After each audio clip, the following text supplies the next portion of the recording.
one of the truly incredible people who can tell us so much about health, human health, animal health, longevity, nutrition, all the good things that we want to hear and know about and live longer and healthier.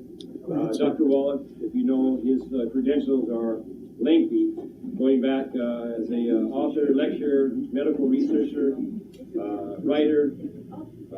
He just, he wears so many hats and does so many things. So it's we have such a good fortune to have him come here and enlighten us more about being healthy today. So without further ado, I'd like to bring out Dr. Joel Wallach.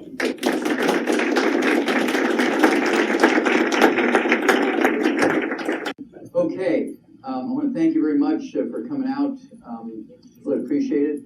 And thank Pete and his lovely wife for helping us put all this together.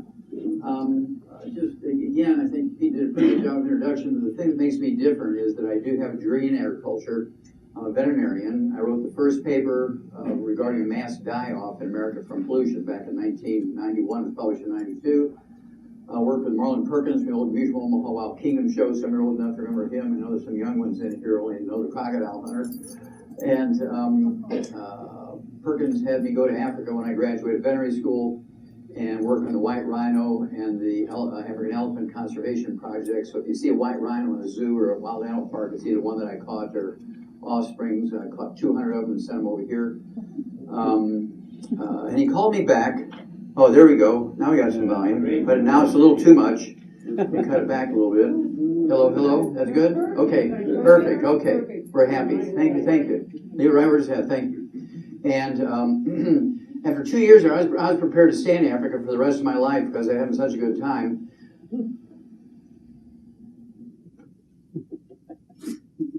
Yeah, get you all the way back to the room, dear. All the way in the back.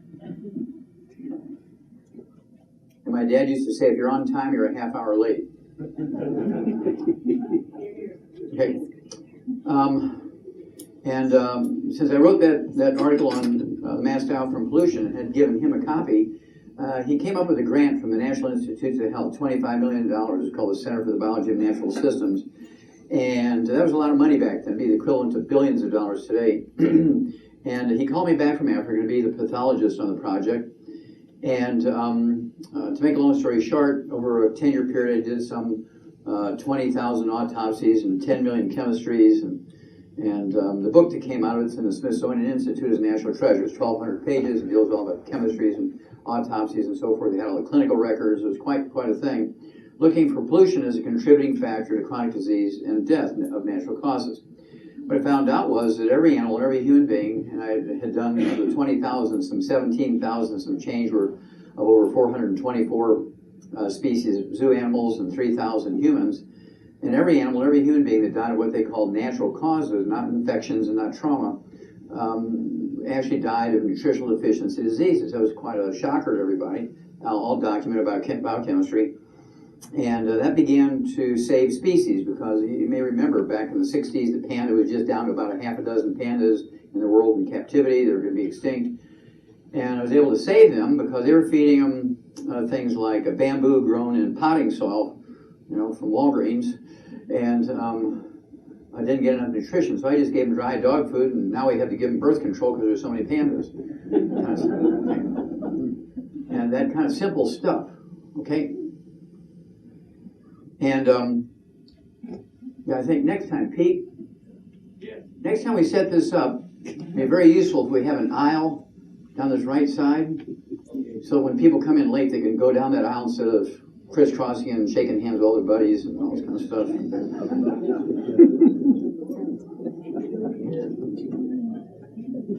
Okay, now before I get going here, I should tell you one more thing.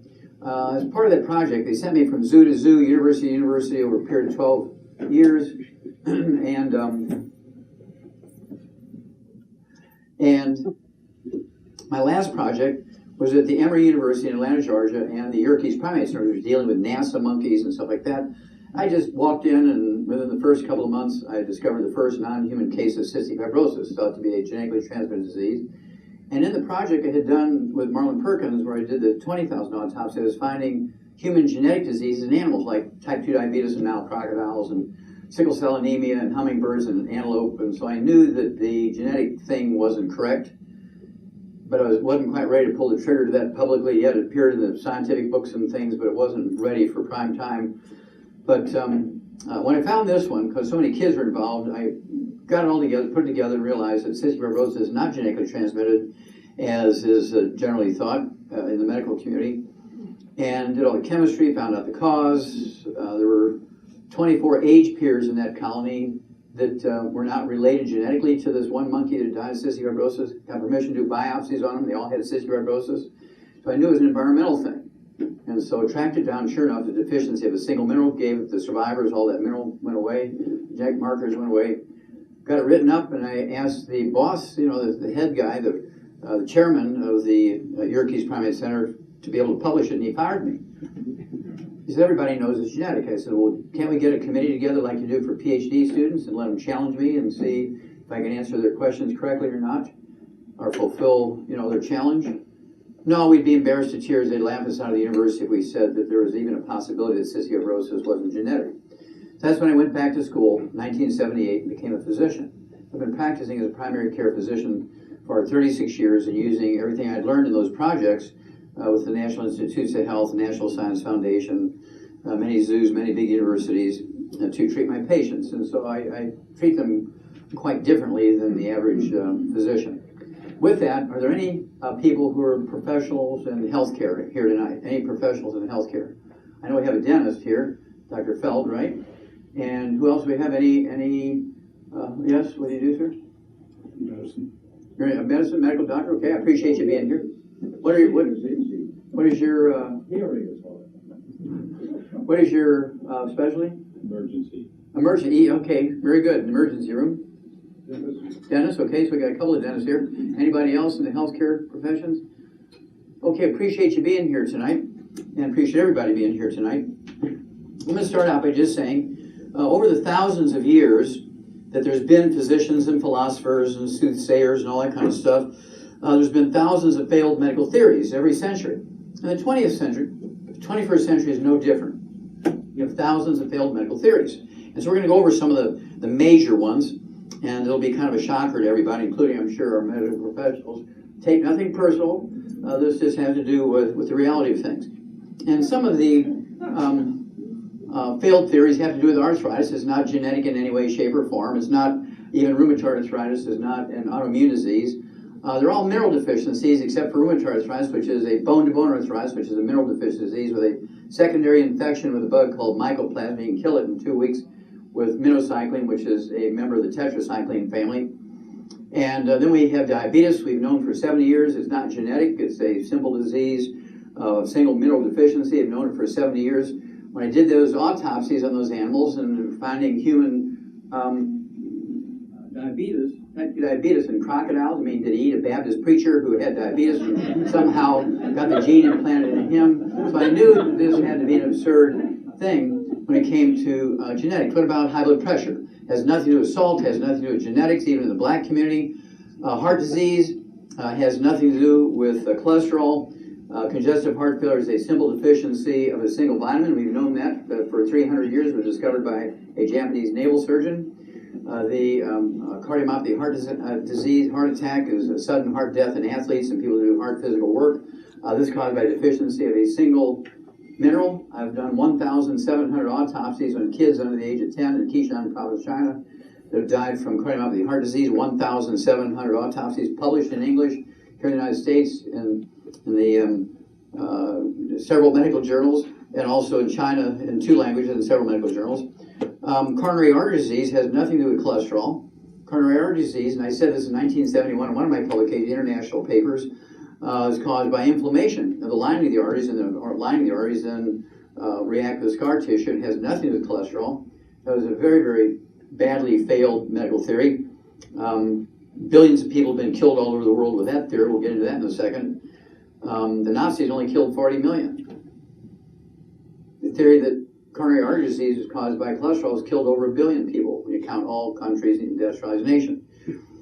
And then coronary thrombosis. We get a blood clot in a coronary artery, and vascular disease in the brain. We get cerebral thrombosis, thrombotic stroke, This has nothing to do with cholesterol. It's actually caused by an omega-3 essential fatty acid deficiency, or a ratio problem between omega-3, 6, and 9. That's one of my 8 lawsuits against the FDA and federal court, and I prevailed in all 8 lawsuits. Another one was I had to sue the FDA to get them to insist and demand that folic acid was in human prenatal vitamins to prevent neurotube defects like spina bifida. We had done that in animals since 1947, but medical doctors didn't want to do it in people, so I had to sue them in federal court to make them do it. Okay, and on and on and on. I can do thousands, but these are some of the ones we're going to talk about. Let's look at some of these failed theories. How many of you ever heard of obesity? Anybody here hear of obesity? Raise your hand. If you don't raise your hand, you're a lying commie. You've all heard it. Obesity has nothing to do with lack of exercise and eating too much. Obesity is really due to a nutritional deficiency. And the symptom of the nutritional deficiency are deep cravings and the munchies and desires to eat things, binge eating. Those are the symptoms of these nutritional deficiencies. And I deal with people who are 300, 400, 600, 800 pounds. Those are the ones that I deal with. It's very easy to get them to lose 2 pounds a day, 4 pounds a day. They don't need surgery to deal with wrinkles and things like that after they lose the weight. And I'll show you some examples of that in a moment. The book that goes into the great detail, the earliest one was in 1994 called Rare Earths Forbidden Cures. Touched on it, and Hell's Kitchen specifically talks about the cause, prevention, and cure of obesity, type 2 diabetes, and the metabolic syndrome. Obesity doesn't cause diabetes, and diabetes doesn't cause obesity. They kind of run together because they're all nutritional deficiencies. None of them have anything to do with genetics. None of them have anything to do with eating too many carbohydrates. Eating too many carbohydrates is a symptom of deficiency. If you choose, this big deal about high fructose corn syrup and the soft drinks, oh my God, they're going to paralyze the earth. I said, no. The reason why people drink that stuff is because they have cravings to drink that stuff because they're nutritionally deficient. That's why pregnant women gain all that weight. And the embryos steal these nutrients from pregnant women, they have cravings. Then how many of you heard that exercise is good for you? Raise your hand. Don't raise your hand, you're lying comic, because I know you won't heard that. Let's look at professional athletes who get paid $3, $4, $5 million per event, per game. And when you take all professional sports combined, the average lifespan of professional athletes is 62. That came out in 2004, published. And professional football players, the average lifespan is 51. There's never been a professional athlete ever lived to be 100. What did I tell you about exercise? If exercise is all that good for you, here they are, they're being paid, they're personal trainers, they're supposed to eat well, they exercise, they train, they do everything they're supposed to do, and not one of them lives to be 100. People living under the bridge live to be 100. Dumpster diving behind McDonald's. Oh, those poor people their lives suck. I mean, they gotta eat dog food. But that's why they live to be 100. Because dog food is perfect. Well, the universal problem is that all athletes, regardless of sports, sweat, don't they? And what do they do when they sweat? They drink water. Well, some drink Gatorade, but most of them will drink water. Okay, but Gatorade could be, or Powerade, that sort of stuff. Well, and whatever it is, they're drinking water primarily, but a few of them will drink Gatorade, a few of them will drink Powerade. And sweat is not water. Sweat is a soup that contains all the nutrients floating around in your blood. Let's say you're not supplementing, you're getting 65, 70 nutrients that are floating around in your blood. What if you're supplementing, you're getting all 90 essential nutrients, which we'll get into in a minute, and you're sweating these 90 essential nutrients out in your sweat and you're drinking water? What's happening to the nutritional reserves in your body? Going down. Now, why is it it's always the best, the top players that have knee problems and hip problems and tendon problems and ligament problems? Bam! And then they're dead. Why is that? The ones sitting on the bench never have a problem. They never sweat.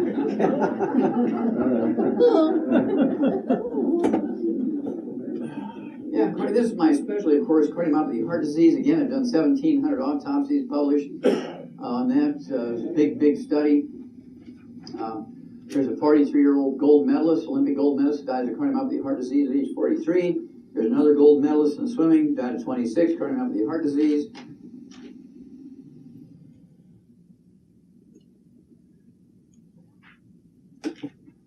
This guy's supposed to be the athlete's athlete, a Russian gymnast, died at 54, cardiomyopathy, heart disease. And I love this one, because billionaires' physical and health lives suck. Because they can afford the best doctors, they can afford the best food, and that's what kills them. It's the best food and the best doctors.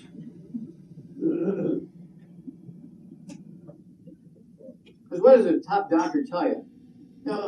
Dr. Frank, shouldn't I be taking a supplement, boost or ensure, or take a multiple or something? Oh, just eat well, you're getting everything you need. Bam! You're dead.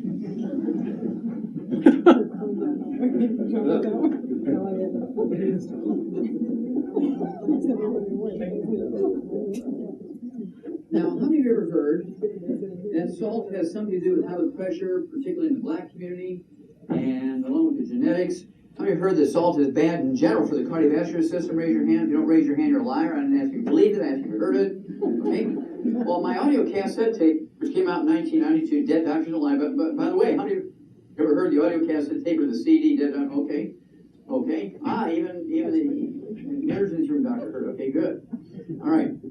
And one of the things that made that audio cassette tape so controversial was there's 8 things in there that I had actually rung up when I was dealing with all these autopsies back in the 60s and 70s, which were failed theories, including the salt thing is bad. Salt is very, very good for it. It has 2 essential nutrients in it, sodium and chloride. You can't make stomach acid without the chloride. You can't make hydrochloric acid. You can't make sodium bicarb, which is something your pancreas does to neutralize the stomach acid coming out of your stomach in your small intestine, because the enzymes your small intestine and pancreas require an alkaline environment, whereas your stomach requires an acid environment. Plus, you have all these necessary cofactors, including sodium and chloride, that are required for all these chemical reactions in your cells to work. And so any doctor who tells you to restrict salt should be put in jail. I'm serious, because they kill people when they say restrict salt. It's like saying, now, no more oxygen for you. Okay. Bam, you're dead.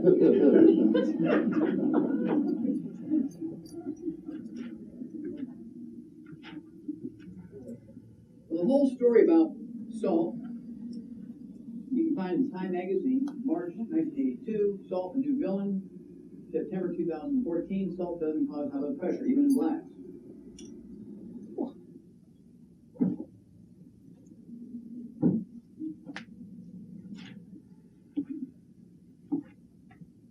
Now, there's a lot of, well, here's a study that was done by Loyola University, Chicago Medical School. They published the first reports in the Scientific American in February 1999. 6 years later, January 2005, they came out with this bottom line study, which they published in the British Medical Journal, said, high blood pressure in blacks is not genetic. January 2005. I said it in 1971 when my book was published, 1,200 pages. Right? Then, of course, there are herbs that will do a better job in lowering blood pressure compared to pharmaceuticals with no negative side effects. This came out in the Journal of the American Medical Association, August 2003. It said dark chocolate has flavonols in it, a natural substance in dark chocolate, which lowers blood pressure without complications that cause death and injury and all the other complications of high blood pressure medication, or 1-800-BAD-DRUG kind of thing.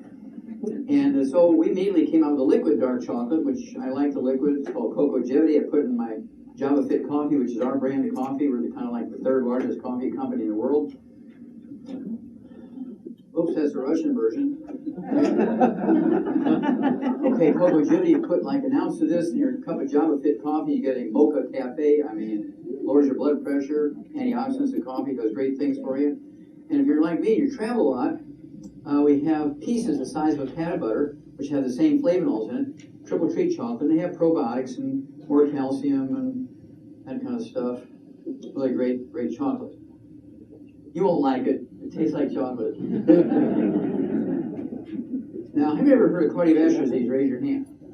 Okay, good. Have you ever heard of cholesterol being associated with cardiovascular disease? Raise your hand. Okay, well, the approach that the medical system has for cardiovascular disease, if you have obstructed arteries in your heart, they put stents in, they do bypasses, you do heart transplant, all that kind of stuff.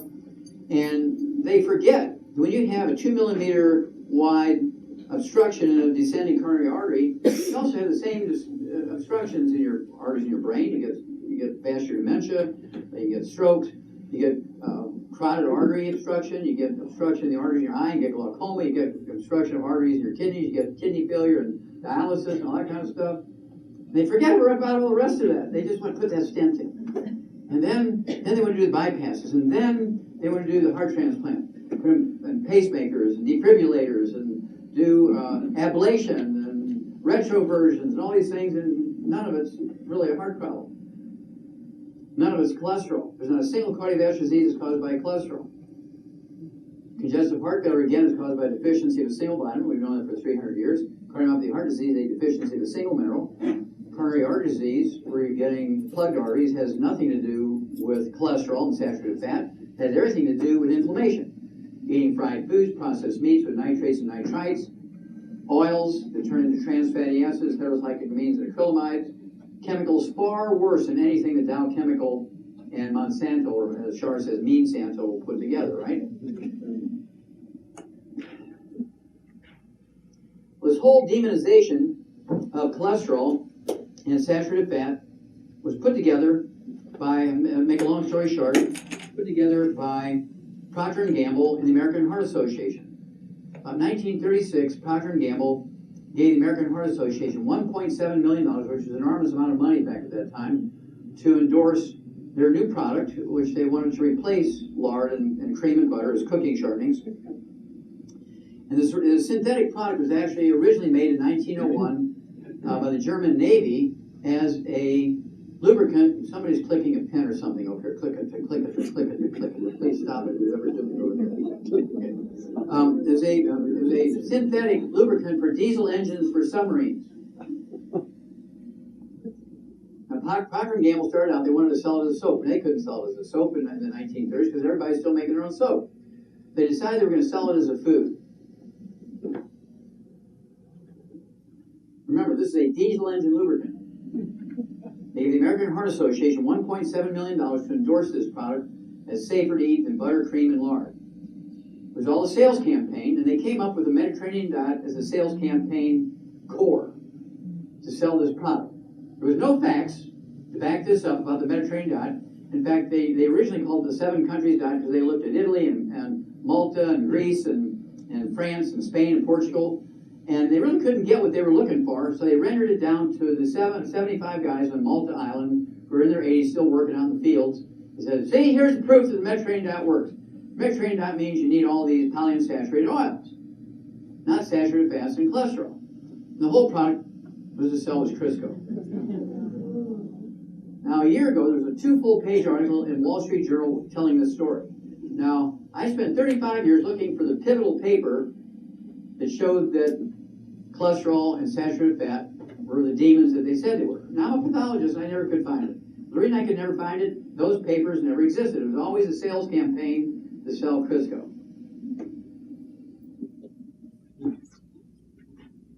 And of course, by the 60s and 70s, it had pretty much demonized cholesterol and saturated fat. In fact, the first Good Housekeeping seal of approval, Procter & Gamble gave the Good Housekeeping magazine an enormous amount of money to do a full-page color ad. What they wanted was Norman Rockwell, the American painter who does Americana paintings, to do a painting of Thanksgiving with a deep-fried turkey, deep-fried in Crisco instead of a roasted turkey. And he wouldn't do it because his grandmother and his mom still liked lard and cream and butter to cook with. They still wanted the roasted turkey. So they got a Norman Rockwell-esque painter, and this came out in 1962, which is the first Good Housekeeping seal of approval paid for by Procter & Gamble. And it shows these kids eating deep-fried turkey parts, okay, deep-fried in Crisco. The new Crisco, made to help take the fat worry out of good eating, highly unsaturated. Only the new Crisco has double the preferred unsaturates. Bam! You're dead. 1991, the New England Journal of Medicine, very well respected, published by the Harvard Medical School. Dr. Kern wrote an article. It was a kind of a case report and a letter to the editor kind of combined. It was a story of a single patient, and Dr. Kern was the professor of medicine at the University of Colorado School of Medicine, and he was showing a group of graduated medical doctors who were formerly students. They were getting ready to do the residencies and internship, and he was showing them how to examine seniors properly as opposed to pediatrics. And he came across this chart in the pile. It was an 88-year-old guy. And he said, oh, this is the one I want to show you guys. He goes in the room, and the guy looks like he's 50. And he's looking around. He says, is this you? I say, yeah. Is this your birthday? Yeah, that's me. He says, my goodness gracious. Tell me what you attribute your young looks and the fact that all your laboratory blood work says you're 50 years old. What do you attribute that to? And the guy threw his shoulders back, threw his chest out, and said, well, I eat 25 eggs a day. Been doing that for the last 17 years. I'm going to do it for the next 100 years. And so this guy says, well, why on earth are you eating 25 eggs a day? The guy throws his shoulders back, throws his chest out, and says, because it makes me more studly. Now I want you to appreciate that testosterone, estrogen, progesterone, and adrenal hormones are steroid hormones, and they're 95% by weight cholesterol. You want a cholesterol-restricted diet, you want a cholesterol-lowering drug, statin drugs, there ain't nobody home anymore. There was a field day for pharmaceutical companies that came up with Viagra, Cialis. There goes that pen again. I heard it click over here. Somebody did it. You're guilty, whoever you are. Okay. And adrenal exhaustion in vegetarians, all caused by cholesterol deficiency. Now, the most terrible disease, physician-caused disease, did not exist 40 years ago, 45 years ago. Today's the number 4 killer of adults over the age of 65 is Alzheimer's disease. Alzheimer's disease is a cholesterol deficiency. 75% of your brain weight is the white matter of the brain, called myelin, the insulation material of the brain. When it goes away, the naked nerve fibers all tangled out, and that's the microscopic diagnostic feature of Alzheimer's disease. You get these nerve tangles. Because short-circuiting of the brain, you can't remember anything. Some people get a little violent and angry and that kind of stuff along with the dementia. It's a physician-caused disease. You think you're doing a good thing by eating egg white omelets and egg beaters, giving up red meat? Bam! You're dead. You'll die in your doctor's nursing home. He owns them all. You'll die in your doctor's nursing home with Alzheimer's disease because he gave it to you on a restricted diet. I have to tell you, before we go on, is that the FDA in February of 2012 sent an email to all licensed medical doctors in America saying, look, urgent stop. Do not write prescriptions for statin drugs anymore. Stop it. They listed them, Lipitor, Zocor, Mevacor, and many of the others. And they said, do not recommend cholesterol-restricted diets for your patients. Particularly, don't do both of those in the same patient. Otherwise, you're going to increase the risk of type 2 diabetes by 52% and Alzheimer's disease by 100%. Well, 4 months later, in June of 2012, in Science News, there was a wonderful article, lead article, and it said, good cholesterol, not beneficial. That's just the opposite of what your doctor says. Then it went on to say, high levels of HDL, high-density lipoprotein, the good cholesterol, will not reduce your risk of any type of heart disease. Because I already told you, there's not a single type of heart disease or cardiovascular disease that has anything to do with cholesterol or saturated fat. Congestive heart failure is a deficiency of a single vitamin. Cardiomyopathy heart disease is a deficiency of a single mineral. Coronary artery disease is due to inflammation, eating fried foods, processed meats, and oils, and gluten. And coronary thrombosis and thrombotic stroke is due to not cholesterol and saturated fat, but an omega-3 essential fatty acid deficiency and a ratio problem between omega-3, 6, and 9. Which one of those is caused by cholesterol? Zero, nada, zippo. But yet your doctor continues to write prescriptions for statin drugs. And if he does, you want to go home tonight, sit down and say, I apologize, sir, but I have to fire you because you really don't care much about me because you're still prescribing statin drugs. When I've learned about what the FDA said about them, you shouldn't be prescribing to me. And so I'm going to let you know that I don't like it, and I'm going to make my voice clear by my checkbook and say you're fired. I'm going to find another doctor. Because you didn't think enough of me to forward that email to me that the FDA sent you. Oh, here it is.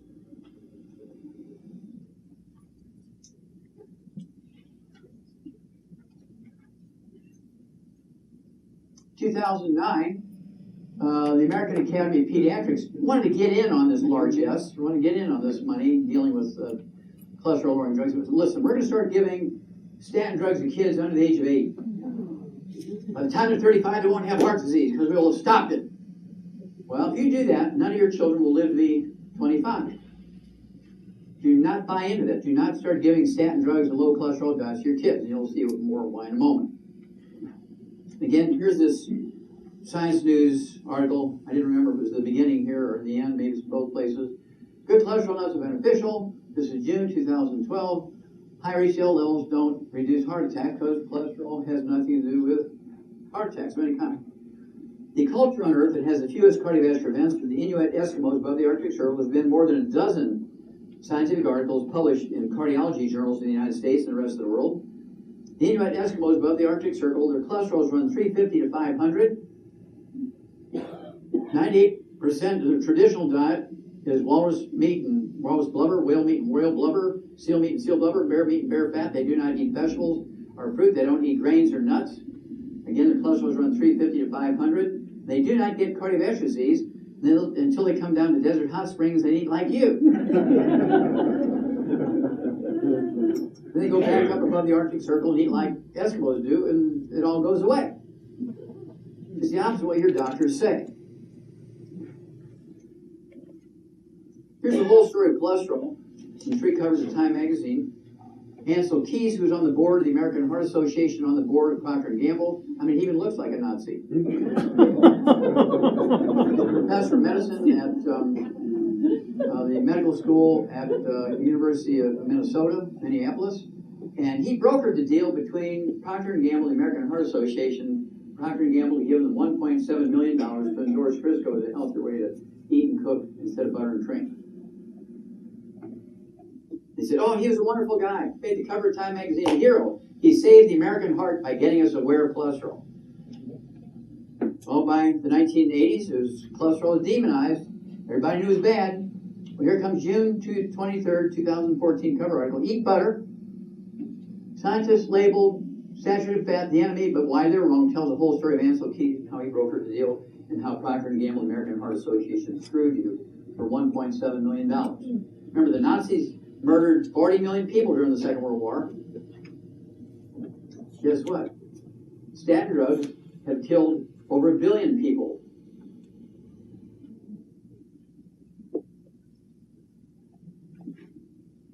And here's just a greater look at that one cover. Time magazine had the guts to do it, to put it on there as bold as they could make it. The next major failed theory of the 20th and 21st century is genetics. There's not a single disease that's transmitted by genetics. There's not a single birth defect that's caused by genetics. All birth defects are caused by nutritional deficiencies in the embryo. All of them. Every one you can name, and 10 times that many you can't.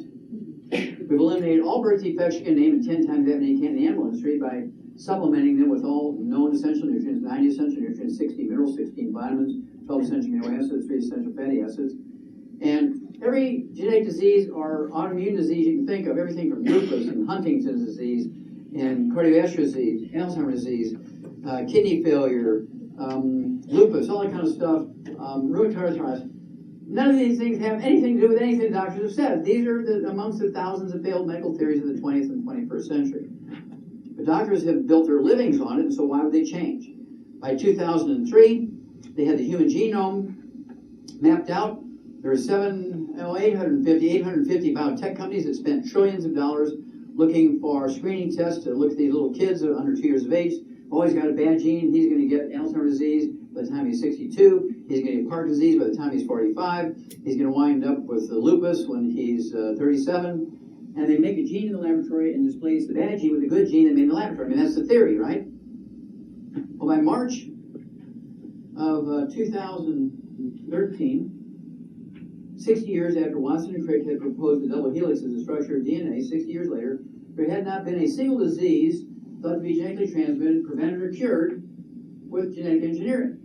And the people who are in the genetic engineering business started to get nervous because of all this failed theory background here. They think, here's we may have a problem here.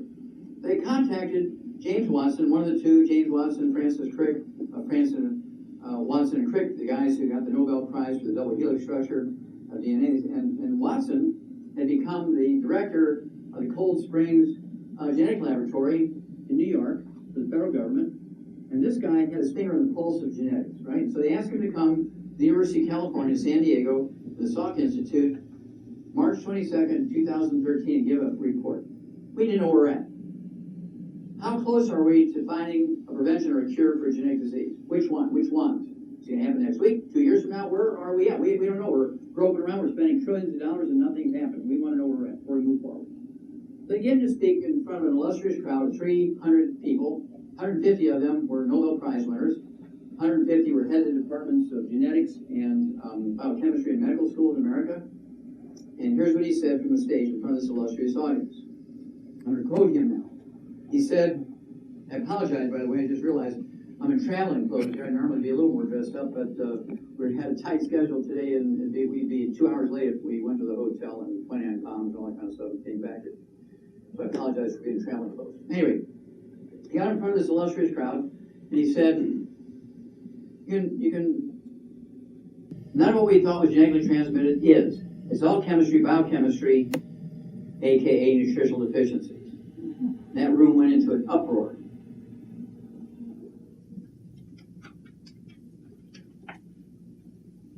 And then James Watson was terminated by the federal government for racial profiling. Do you understand what happened there? They fired him for the same reason they fired me from Yerkes Primate Center. But for telling the truth, they didn't want their empires to go away. They'd rather kill a bunch of kids rather than lose their jobs or have to change their thinking. Well, how many of you ever heard the term epigenetics? Okay, that's kind of funny. Everybody on this side of the room has heard of it. Well, my 14 books I've written for the general public, all of which are bestsellers, including this one, it's only been out for a year and is already a bestseller. Epigenetics, the death of the genetic theory of disease transmission. This is me in 1977 with one of my cystic fibrosis monkeys at Yerkes Primate Center in Atlanta, Georgia. And this is what's replacing genetics, epigenetics. Epigenetics is a word that deals with potential. Why don't you think of epigenetics as you would a Lamborghini car? Let's say you've been gifted a Lamborghini car and you're anxiously reading the maintenance manual. It says this car will go 300,000 miles without the need for even a tune-up in the engine. But to accomplish that, you're going to have to change the oil every 1,000 miles. It has to be this very special oil, $25 a quart, $150 every 1,000 miles. And then this engine will go 300,000 miles. But let's say you're Scotch, you don't want to spend that money buying going, oh my gosh, come on, it's expensive. And so you get 6 quarts of Texas dirt, or 6 quarts of dirt from Alberta, Canada, and you put it in that car. It says 6 quarts of oil, and say, there's oil in Texas, there's oil in Alberta. There's bound to be some oil in that dirt. Is that car going to go 300,000 miles? No. It might not even go around the block because there's sand in that dirt, and so it's going to seize up the engine and so forth. If that car has the potential of 300,000 miles, it might not go the distance certainly one tank of gasoline would take it. You just put dirt from Texas or Alberta, Canada in. The death of the genetic theory of disease transmission. I'm going to show you a couple of slides from a special issue of National Geographic, January 2012, on epigenetics. They looked at identical twins, kind of like what Hitler was doing, but they didn't kill these kids like Hitler did, but they looked at it for the same reason. And these are identical twins, identical DNA. They're born 2 minutes apart. But to me, this one looked, as a primary care physician, this gal here looks like she's maybe 4 or 5 years older than this one. They look like sisters, but not identical twins. This one's an inch taller. Look at their ears. Inch taller. Her eyes are closer together than even with the ground. This one's eyes are almost oriental or kind of upset here. Their noses are different. Their chins, her chin is almost double the length of this one's chin. Her lips are fuller, like she's gone through puberty. This one hasn't gone through puberty. Their hairlines are different. The shapes of their face are different. Okay, they look like an older and younger sister as opposed to identical twins. Well, how can that happen if their DNA is identical and they're born just moments apart? Well, maybe this one gave her gummy bear vitamins to the dog under the table because she didn't like them. They stuck in her teeth. Maybe she didn't eat any carrots, and this one ate double the amount of carrots. Just that small amount of difference in what they took in their bodies make this much difference. And this is called epigenetics. The medical system has a pea-brained idea that genes are autonomous. They're going to do what they're going to do no matter what's going on around them. But genes and DNA and RNA and telomeres, the little end caps in your chromosomes, are nothing more than blueprints. Now, can you build a house with a blueprint alone? No. You need brick, you need wood, you need nails, you need mortar, you need electrical wiring, you need sewer pipes, and you need copper pipes to get water into your kitchen, your shower. You need flooring, you need shingles for the roof, you need glasses and windows and all that kind of stuff. You need concrete for the foundation, the basement. Your genes and DNA and RNA are the same way. You just eat well, you're not going to make it. You depend on what may or may not be in the food you eat, you're screwed. But my doctor said all I have to do is eat well. The average lifespan of doctors, according to their own survey, which came out in 1999, published in 6 different medical journals, because they want to refute what I said they lived to be 58. They didn't like that. They said, well, it's got to be lying. That can't be right. That was another one of the 8 controversial things that was in my audio cassette tape in 1992. Dead doctors don't lie. If Wallach lied when they came out with theirs in 1999, the average medical doctor in America does not die at 58 like he says. We die at 56. And the reason why they didn't care that they showed they died 2 years earlier was they wanted to show that my science was bad.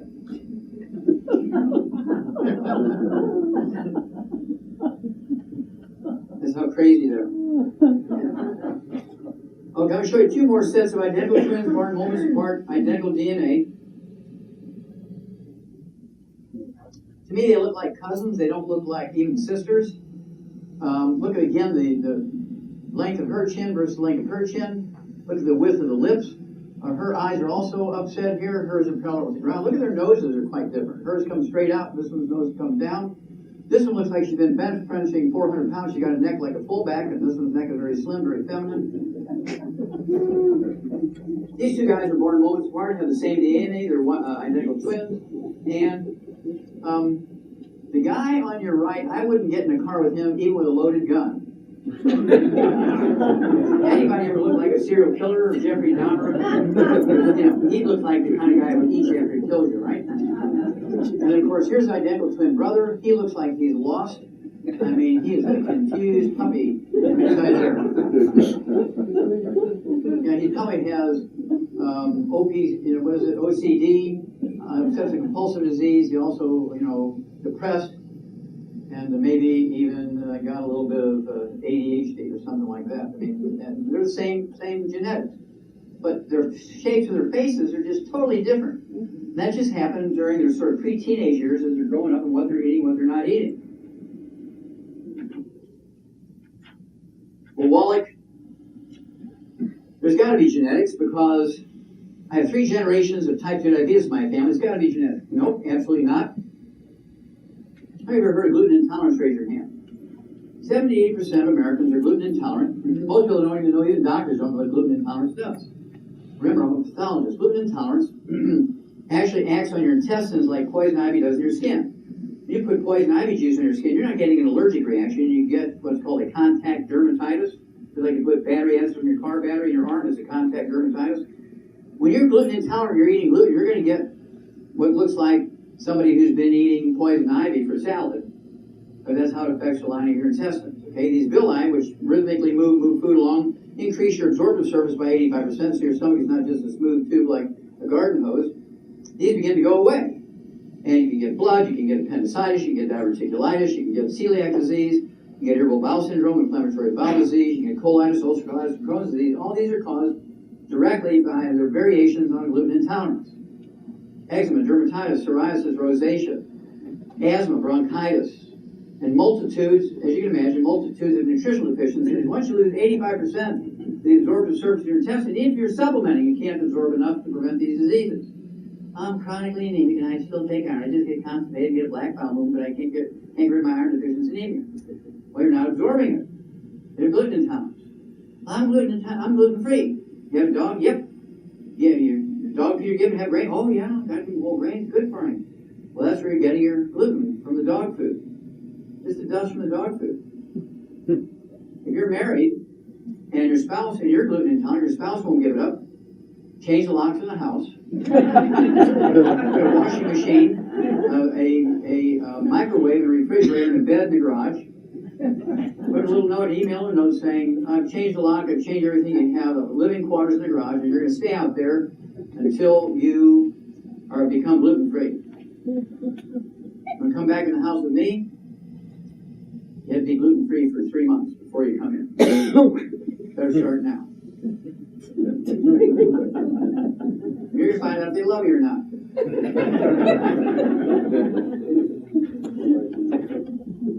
My favorite Time magazine cover is from December 2008 because it tells us where we're at. It says, "The sorry state of American health." Remember, this is December 2008. "Despite technological advances in medicine, Americans are less healthy than we used to be, and our next generation of kids will be worse off." How many of you heard that our children will be the first generation that do not live as long as their parents? Raise your hand. Oh, look at that, almost everybody in the room. Now, that prediction will come true if you don't change what you're doing. Half of you in this room, at least half of you in this room, will be standing at graveside bearing your children if you do not change what's going on right now. Okay? Medical system is not going to change. Doctors are not going to change. The government's not going to change. You're going to have to do it. You're going to become a student of this information, which I'm going to show you from here on out. If you do that, you can interrupt that prediction. That prediction is preventable if you take action. If you do not take action, your children are doomed to die before you do, and it will be an ugly, expensive, miserable, painful death for them. That's how serious this is.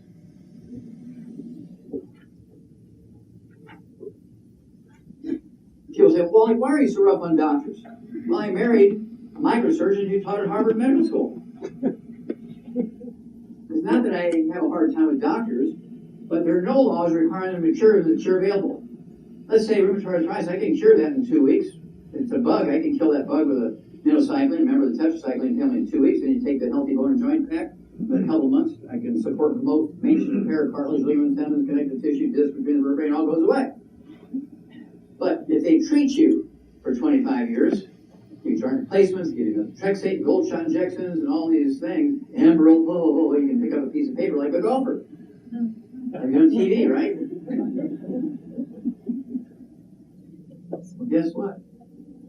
He makes $750,000 to treat you for 25 years.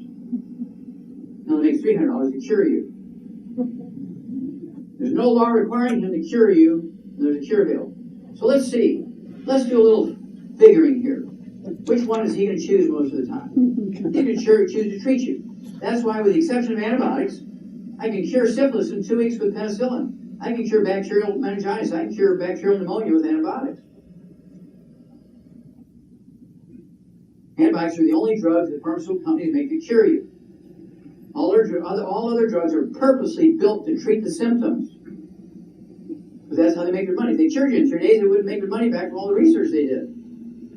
They build drugs that only relieve the symptoms of the disease, never cure it, even though cures are available. You are an ATM machine. Do you understand that? You know what made it worse? It was health insurance.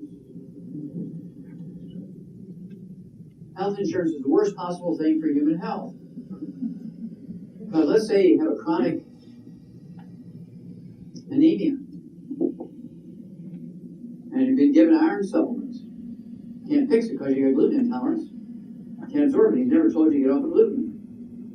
Well, the only thing left here is a bone marrow transplant, $140,000. But don't worry about it. Insurance will pay. Oh, goody, goody, goody. Bam, you're dead. But then he still gets paid.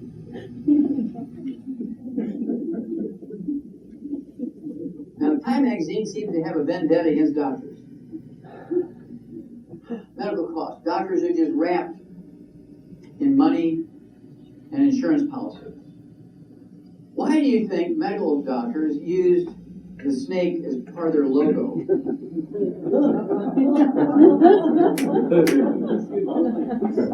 the old Bible days, who was it that brought knowledge that only God had to Eve? It was a serpent, wasn't it? And since doctors wanted to be gods, they said, we're going to really embrace that serpent, just in case that was correct. Because we want to know everything God knows, and the serpent's going to give it to us.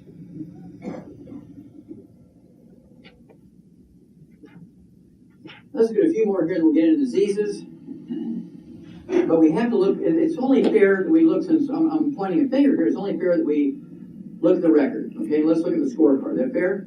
Just like you look at a scorecard of a professional athlete, Olympic athlete, you look at a scorecard of a teacher. Let's look at a scorecard of a doctor. Let's look at the AARP, American Association of Retired People. How many have heard of AARP? Let's look at their monthly bulletin. Cover story, March 2012. The worst place to be in America when you're sick is an American hospital. The number of American patients who die each year from American hospital errors or simple errors is equal to 4 jumbo jets crashing each week. Let's be conservative and say 1,500 a week, 3,000 every 2 weeks, that's 6,000 a month, 72,000 a year.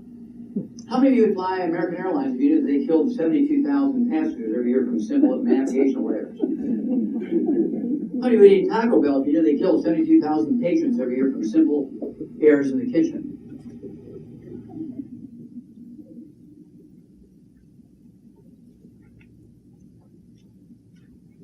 Newsweek magazine, cover article, came out, what is this? That's not the date. Oh, there we are. Here, August 2011. August 2011. The one word that's going to save your life from the medical system. This is the centerfold from that issue of Newsweek magazine, August 2011. This is the end of the month, and here's these doctors coming towards their patients. They look like good Christian doctors approaching a patient to give them help. You know, they look like they're desperate because they have a Mercedes payment and don't have the money. And so the one word that's going to save your life is no. No! Do you realize when you put a roof on your house or a sprinkler system in your yard, you're going to get 5 different quotes and bids? You check them out, you render it down to the last 2 which you think are the best. Before you sign the contract, you take them now to Angie's List. The old days, you take them to the Better Business Bureau and see if they didn't finish their work, if they, had complaints about the quality of their work, and then you would choose. You go to the same doctor for 25 years, never get a second opinion on any advice he gives you. I'm gonna rip your heart out and put some dead guy's heart in. Oh, okay. Thank you. Don't worry about it, Fred. Insurance can pay. Oh, thank you.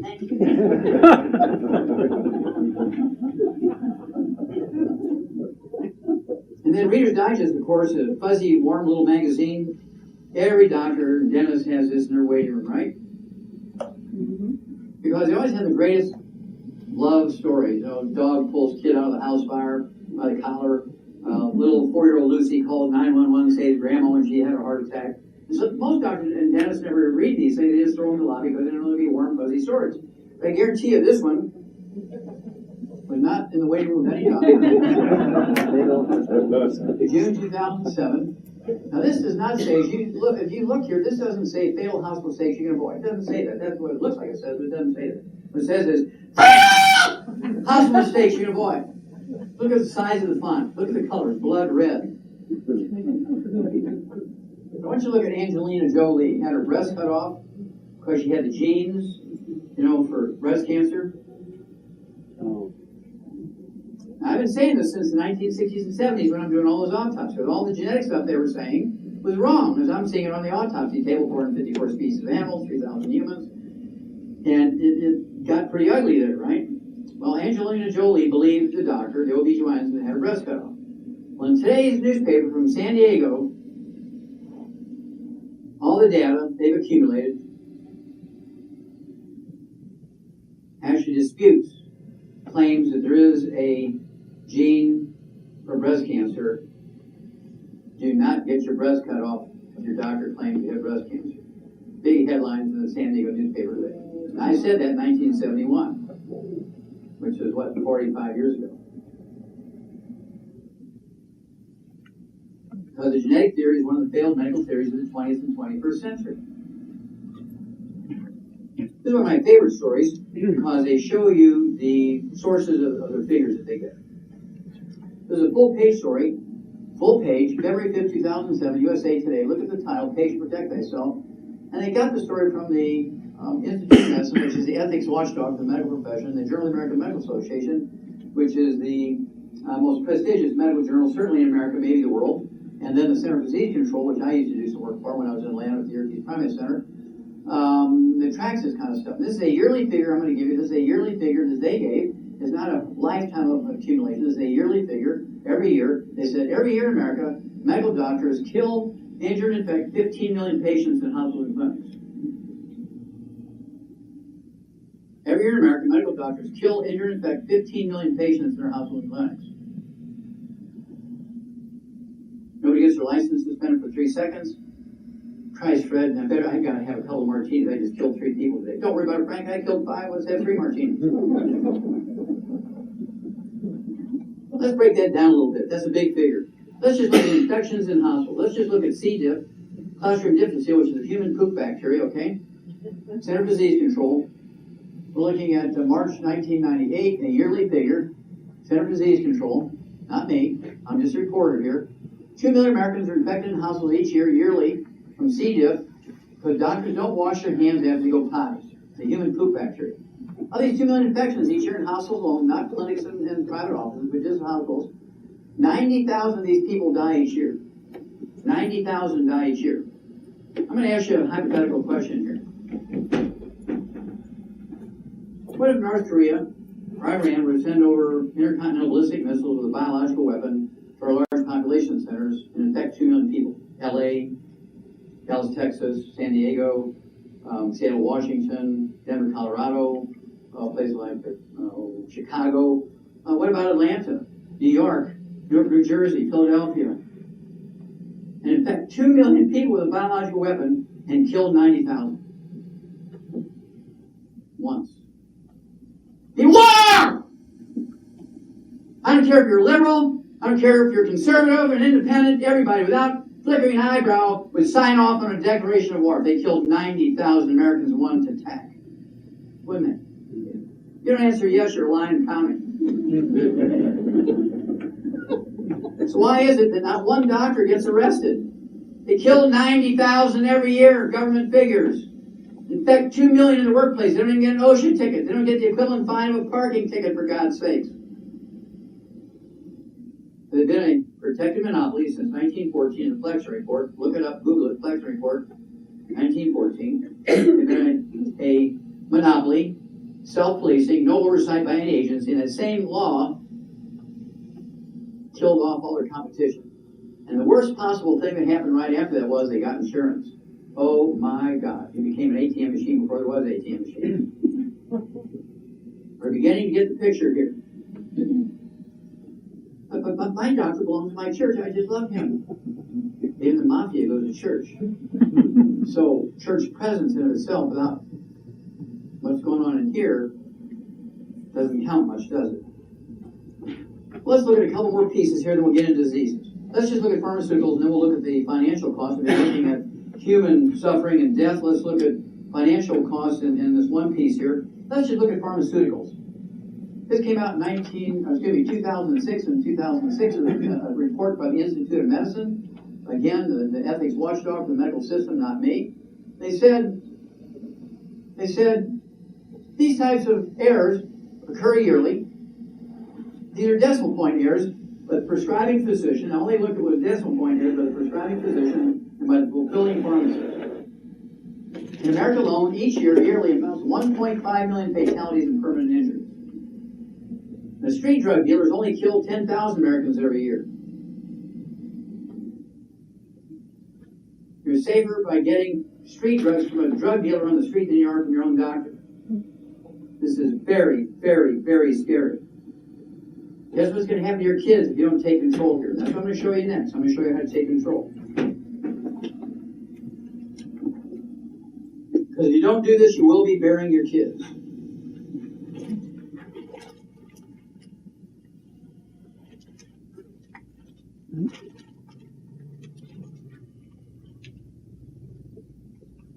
September 7, 2012, it's on the front page of every newspaper in America. Everybody thought this was a government waste study. U.S. healthcare waste $750 billion, $750 billion, 1/3 American health budget. So who cares? We're not going to read the article because everybody knows the government waste stuff. But that's not what the article was about. The article was about was your physician and how he bills your insurance company. What it said was roughly 30 cents out of every medical dollar billed to your insurance company was billed for unneeded care. Things the doctor did to you that you didn't need, but he needed the money, so he did something. He didn't bill the insurance company. There's no oversight, so it's never looked at as a crime because nobody ever looks at it. They're self-policing. Like a mafia boss being put on trial, and everybody in the jury is a member of his family. I'm talking about the blood family. I'm talking about his crime family. Okay? And then they went on to say fraud contributes to this also. Fraud is they just bill for stuff because there's no time to get you in for a procedure. He needs the money now, so he just puts in a bill, goes through, there's no oversight. That's not me. That's the Institute of Medicine. The ethical watchdog for the American Medical Association. Bernie Madoff went to jail for life plus 150 years for a lifetime of fraud. You know, remember the stockbroker? He went to jail for life plus 150 years because over a 30-year professional career, he defrauded all of his investors of $3 billion. Well, here's one trade that every year defrauds their customers of $750 billion. And nobody goes to jail, nobody gets an ocean ticket, nobody gets a fine equal to a parking ticket. Nobody has their license suspended for 3 seconds. When do you get pissed off enough to do something?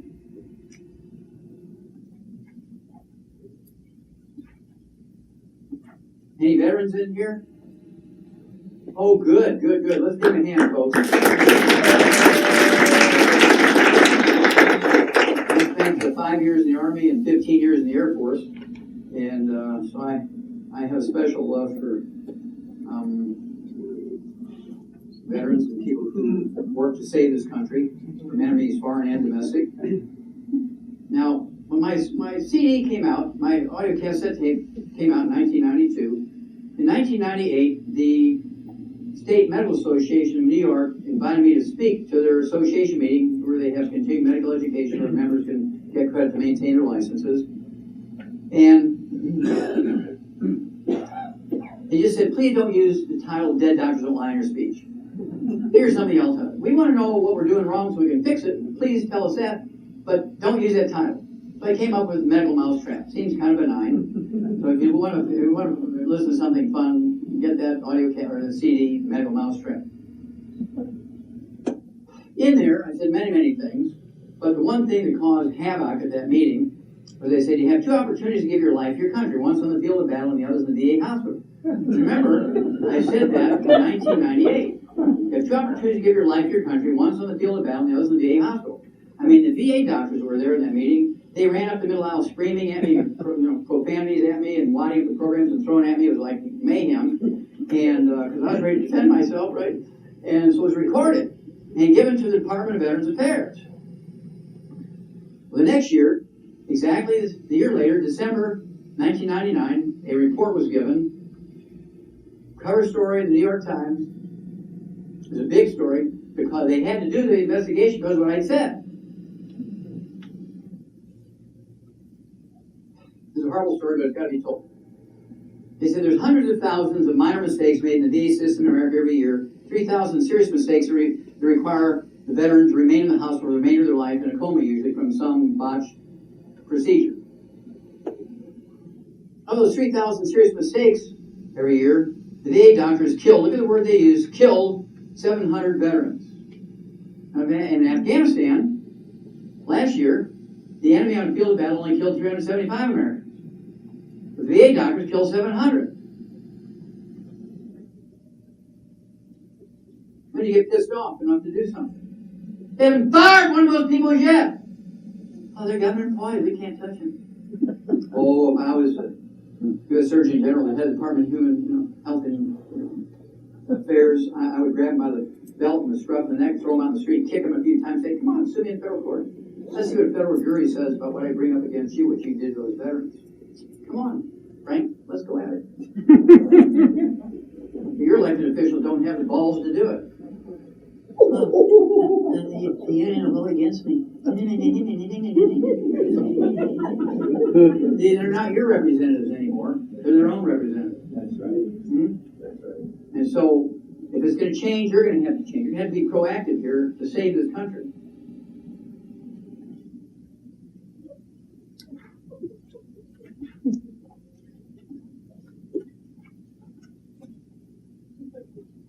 I'll show you one more horror story and we'll get into diseases.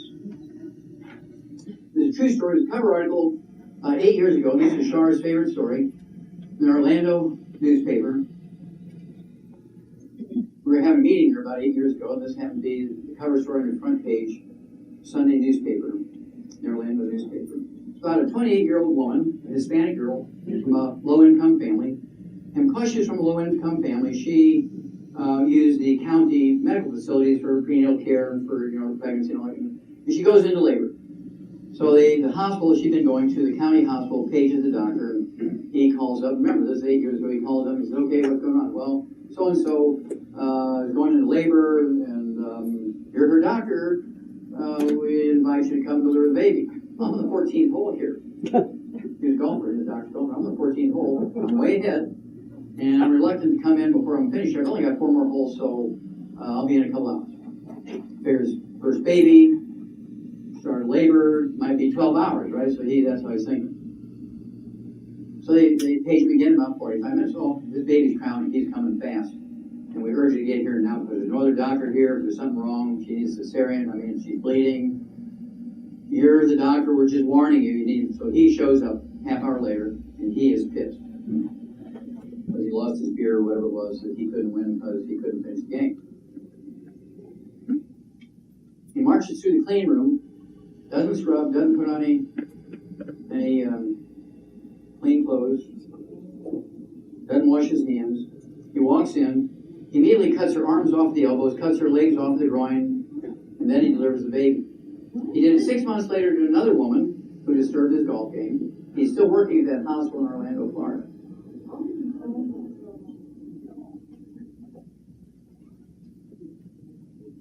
True story. Look it up. This is the most horrible example of what a doctor can do who's employed by a government system. If I were her daddy, nobody's going to do that to my baby girl of paying the price, right? I would have only been found guilty of temporary insanity.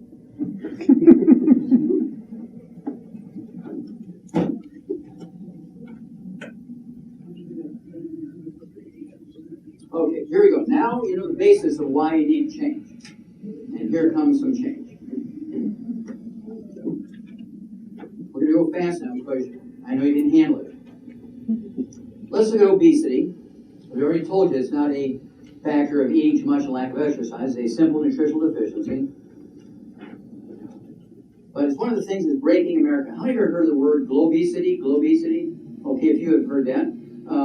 Every country that's on the edge of going from a third world culture to a first world culture, they beginning to be industrialized. The first thing that happens to them is they all become obese. Not from increased calories. Not from more Coca-Cola being sent over there with high fructose corn syrup. I'll show you why in a moment. In fact, that's why I've been invited to speak to the United Nations General Assembly in October of this year for an hour and a half on the subject. That cool? You've seen this already tonight. Hell's Kitchen, the cause, prevention, cure of obesity. Experts are telling us that 70% of our kids under the age of 12 are overweight, 40% of our kids under the age of 12 are obese, 30 pounds or more of their ideal weight for their height. It has nothing to do with lack of exercise and eating too much. It's a simple nutritional deficiency disease.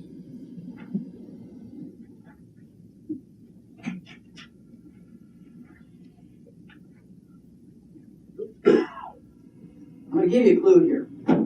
This little girl, 3 years old, Natalie Hayhurst from Terre Haute, Indiana, was on every news program, TV, radio, and every newspaper in America. Okay? And just about, 3 years ago now. 3 years ago now. And she was famous because she ate light bulbs. And thank God there's no calories in light bulbs, otherwise she'd have been obese. So what's going on here? She has the same disease that pregnant women have. Raise your hand if you've heard that pregnant women get cravings and weird appetites. Yeah, and that's why they gain baby fat. They call it baby fat, right? I can never lose my baby fat. I exercise, I cut my calories, I can't lose that baby fat. Because it's a nutritional deficiency.